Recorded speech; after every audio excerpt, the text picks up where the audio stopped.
বিএনপির ভাইরা বলে থাকে যে জামাতের লোক টিকিট বিক্রি করে, জান্নাতের টিকিট বিক্রি করে। আসলে টিকিট কারা বিক্রি করে দেখুন। একটি রাজনৈতিক দলের কিছু ব্যক্তি বা বেশ কিছু ব্যক্তি বিভিন্ন জিনিসের টিকিট বিক্রি করে বেড়াচ্ছে, বিভিন্ন জিনিসের কনফার্মেশন দিয়ে বেড়াচ্ছে।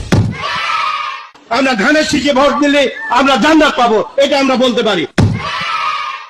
সেই প্রেসিডেন্ট উত্তরসূরি তারেক রহমান, তার নাম উচ্চারণ করতে হলে উঁচু করে বলবেন। শহীদ রাষ্ট্রপতি জিয়া রহমানের নাম নিয়ে প্রতিদিন ব্যস্ত দিচ্ছি। বেগম খালেদা যার নাম উচ্চারণ করলে মুখটা পবিত্র হয়ে যায়। জিয়া রহমানের হাতে করা দল ধানের শীষে ভোট দিলে আপনারা অবশ্যই জান্নাতুল ফেরদৌস আশা করতে পারেন। আপনার স্বামী যার পায়ের নিচে আপনার দেশ, সেই পুরুষ মানুষগুলো এখানে বলতে যাচ্ছে, তাদেরকে বলবো বাড়ি বাড়ি গিয়ে মা বোন চাচি খালাতে বলে দেবেন ভোট ধানের শীষে দিতে হবে। যদি ধানের শীষে ভোট না দেন, এই মহিলাদেরকে বলছি আপনারা জান্নাত পাবেন না।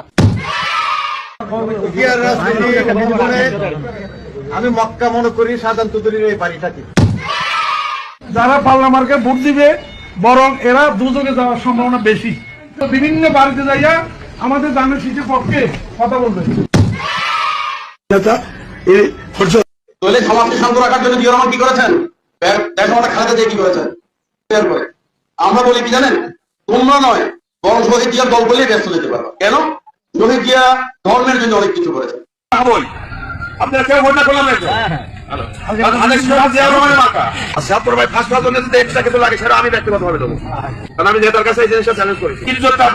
বিএনপির একটা ভালো গুণ খুঁজে পায় না।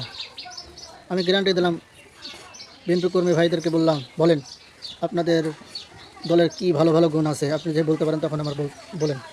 ইনশাল্লাহ জামাতের কর্মীদেরকে যদি বলা হয় যে জামাতের কী কী গুণ, সব আর করে ফেলবে, কিন্তু বিএনপির ভালো গুণ 2-3টা বলতে পারে না।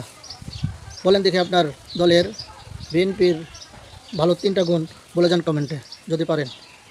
বেশি বেশি ভিডিওটা শেয়ার করুন। ইনশাল্লাহ ইসলামের ক্ষেত্রে, বাংলাদেশের ক্ষেত্রে, বাংলাদেশকে এগিয়ে নিয়ে যাওয়ার ক্ষেত্রে আসুন সত্যের পথে থাকি, সত্যের সাথে থাকি।